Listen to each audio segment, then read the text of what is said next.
All right, so hello everyone, and welcome to today's webinar. I am Nina Karim from Inspire, and today we will be sharing Lexmark holistic approach to digital transformation in the upcoming Wednesdays in March. So in those 4 webinars, we will be learning about Lexmark digital transformation journey, including the following topics. The first one is Lexmark holistic approach to enterprise architecture. The second one is solution architecture using Inspire product, modeling for Optra IoT, and process architecture. But before we get started, I would like to do some basic housekeeping for today's session. So first of all, the participant will be on mute throughout the whole webinar. However, if you guys have any questions, please don't shy away from the Q&A box, which is just at the bottom of your screen. Also, of course, this session will be recorded and you can find the recording on demand on Inspire website. In addition to that, you can see the link of the upcoming webinars on this slide below. So with that, I will hand it over to Lexmark Lead Data Architect, Carol Young. Carol, please take the lead. Thank you. Hi, everyone. My name is Carol Young. I've been with Lexmark since 1991.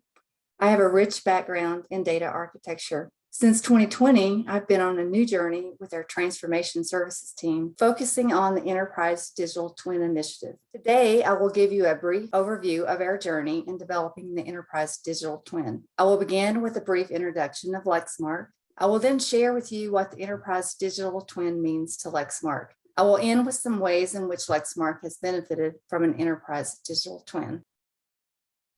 Our business began back in 1954 as a division of IBM. For 68 years, we've been focused on office automation and imaging while evolving with the needs of our customers. IBM spun off the business and Lexmark was formed in March of 1991. By the way, I joined Lexmark in May of 1991, and I witnessed firsthand the disruption that spinoff had on our people, processes, and technology.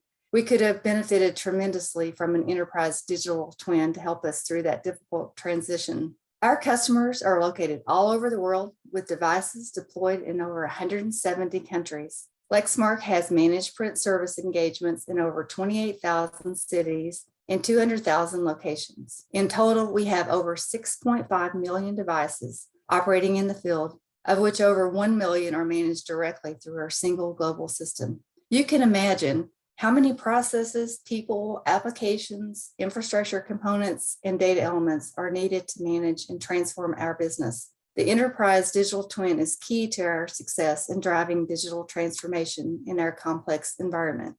Lexmark defines the Enterprise Digital Twin, or EDT, as a holistic living knowledge base of what Lexmark does as a business and how our business is enabled by people, processes, and technologies. Way that enables digital transformation. Let's break down that definition. EDT is holistic, meaning it includes the business processes, the people that perform those processes, the systems that enable processes, and the data consumed and generated by those processes. The EDT is a living knowledge base. It's not documentation that is created once and put on a shelf, never to be used again. The EDT is an asset. It's knowledge that we store in a database.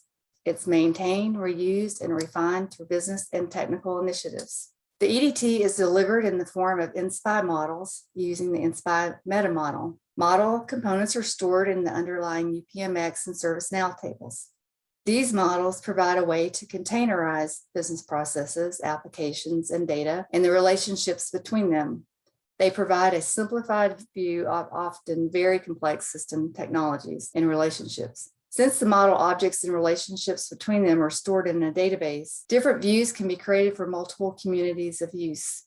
The business may be focused on a business process view that includes enabling applications. IT may have a view that contains these same applications, but also includes the supporting infrastructure. Since the underlying applications and their relationships are the same, regardless of the view, the business users and technical architects can bridge the gap between their worlds. Communication is much more effective when parties are speaking the same language. To summarize, the EDT is holistic. It includes relationships between people, processes, and technology. It is a living asset stored in a database and kept up to date so that it can be reused by multiple communities of use. The EDT models are stored in Inspire using Inspire's meta model. In order for Lexmark to drive digital transformation, we've had to change the way we work. That change has led to the development of the EDT methodology. That methodology is a prescriptive approach to solution architecture that leads with business process. We use this approach to consistently translate business strategy into future state, functional, and technical requirements. We're using InSpy and ServiceNow as the tools to store and manage EDT models. We've worked closely with InSpy to develop the meta model that supports the holistic nature of our EDT. We've created our own model templates in InSpy to ensure consistent models are built by business architects. But we quickly realized that we needed more than tools to manage the EDT.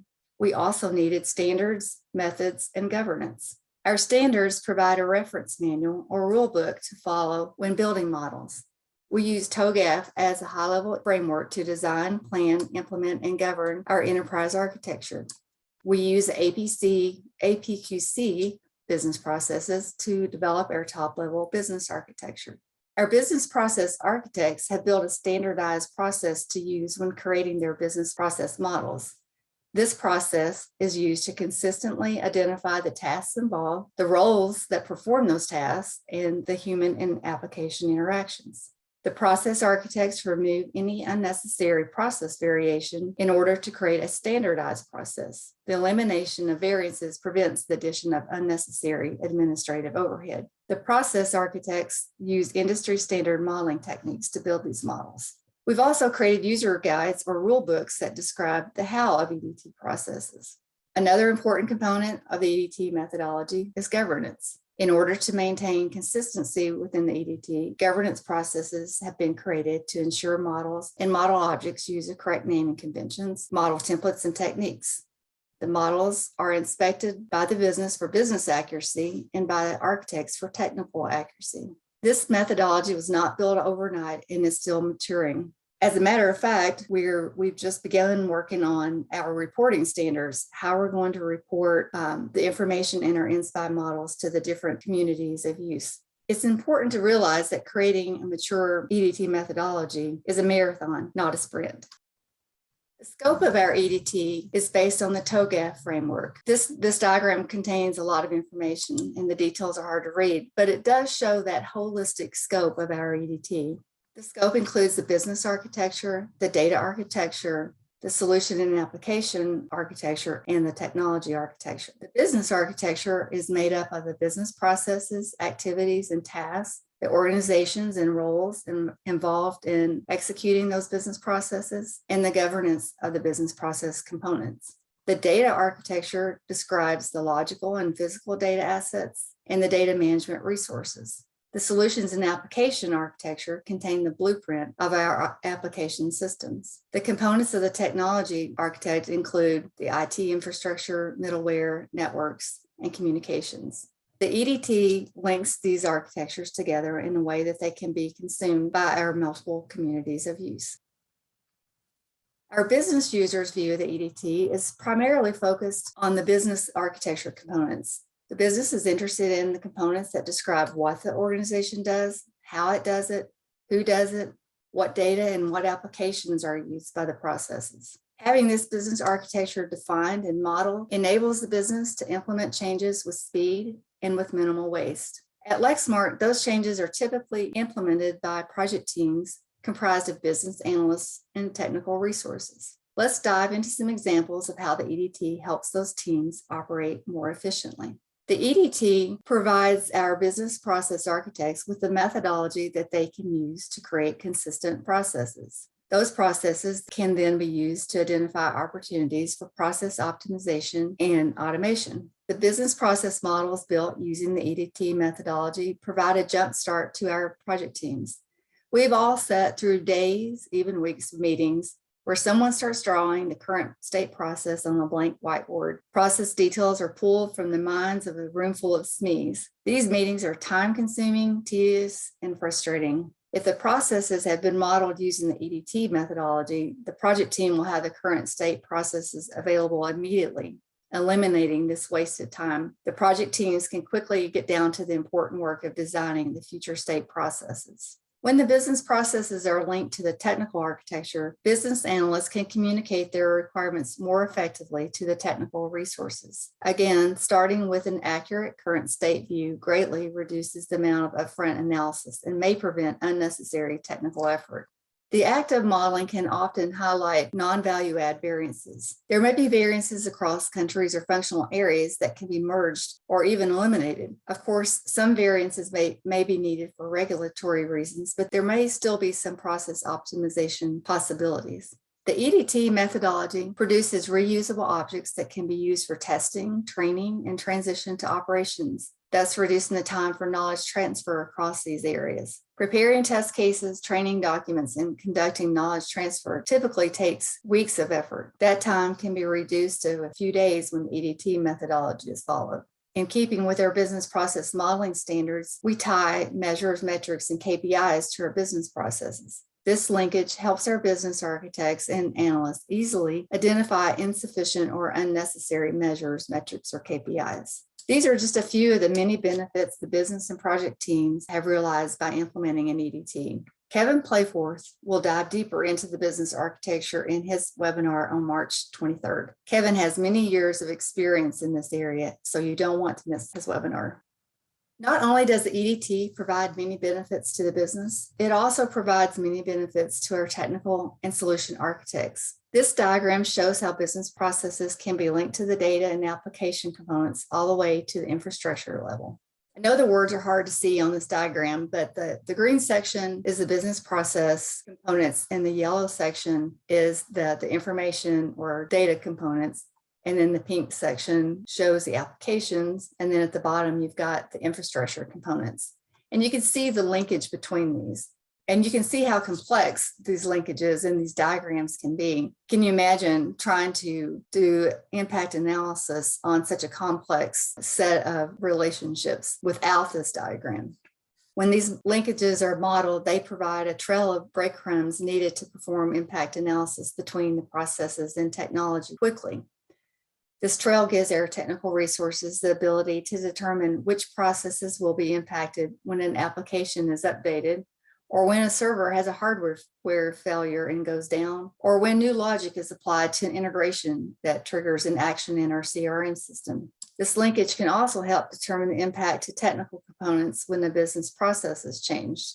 If, for example, a tax calculation needs to be changed due to new tax rules, the process that triggers this calculation can be identified, as well as the application and data that support the process. This ability to see the linkage prevents wasted time talking to SMEs and solution architects, or worse, pouring through the application code to find the tax calculation logic. The ability to perform this impact analysis is especially important in our cloud environment, with cloud services used to automate many of our business processes. It's important to have these breadcrumbs for doing impact analysis and project planning.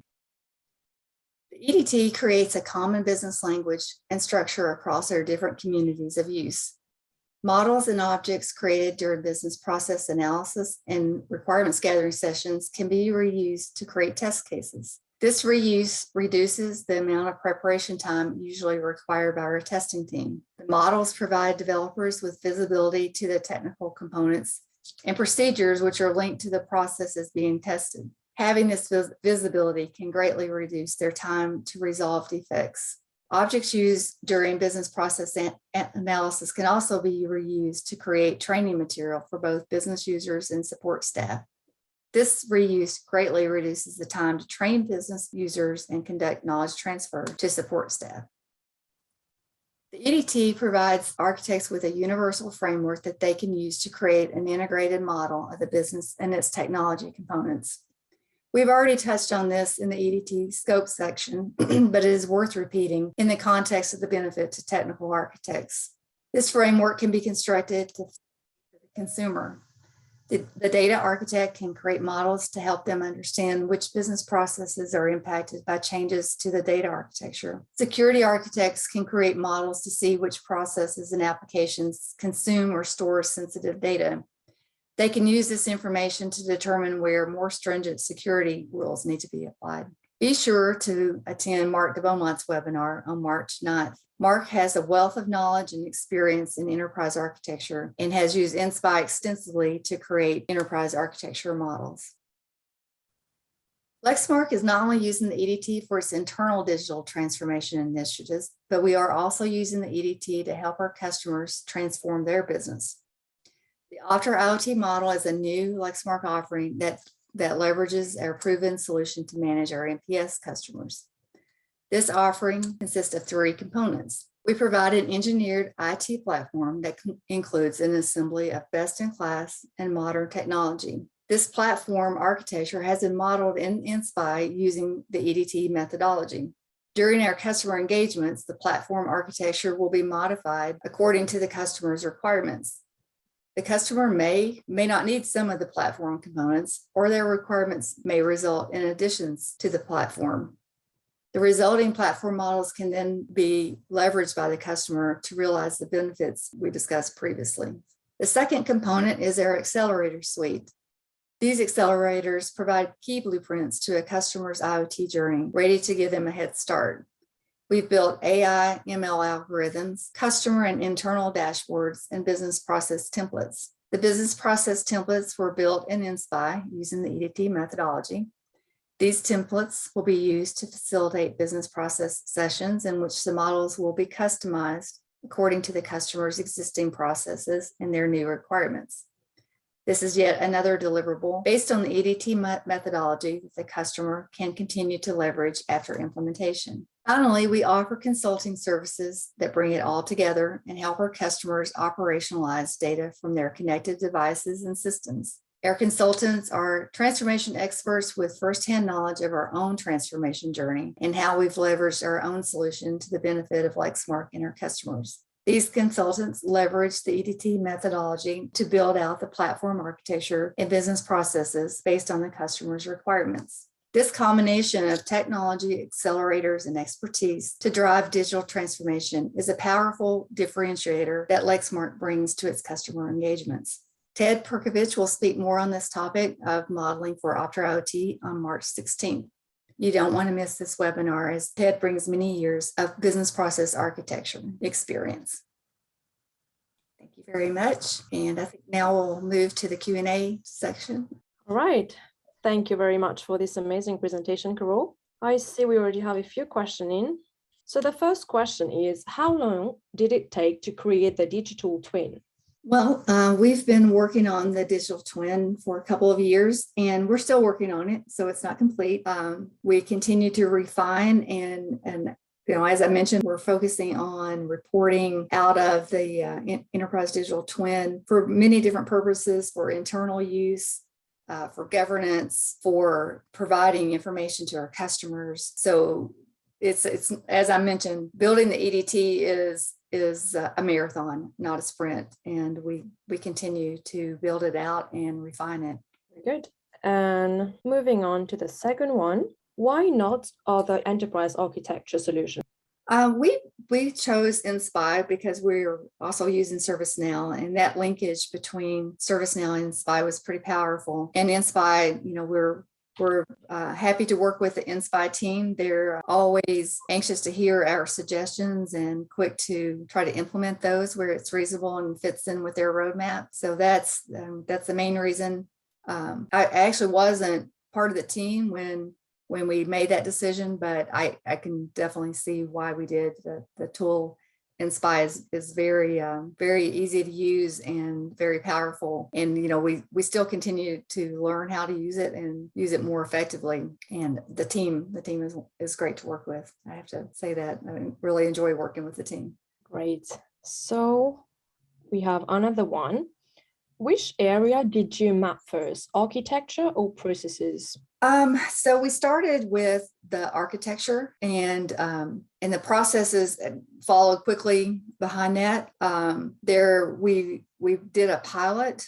We had a project that we were working on internally for Lexmark, and we used that as a pilot to understand how we would leverage InSpy and our methodology. And that methodology was refined considerably during that process or during that POC. All right. And the final question, what are the advantages of using ServiceNow and Inspire? Well, ServiceNow provides that backend database for Inspire, and that's critical to the success of the EDT. Having that, as I mentioned, having that knowledge base, that place to store the objects is critical for reuse. So that's critical to have that backend knowledge base available. All right. Sorry, and one last question. Sure. How big is your EA team? Our EA team we're not actually structured quite that way. We have an EDT team, and actually there's really two components of it. There's an internal facing or an internal focused team, and currently there's a couple members of that team, so it's pretty small. And actually there's three. There's a new person that was added just recently. And on the customer facing side, the team that I'm a part of, there are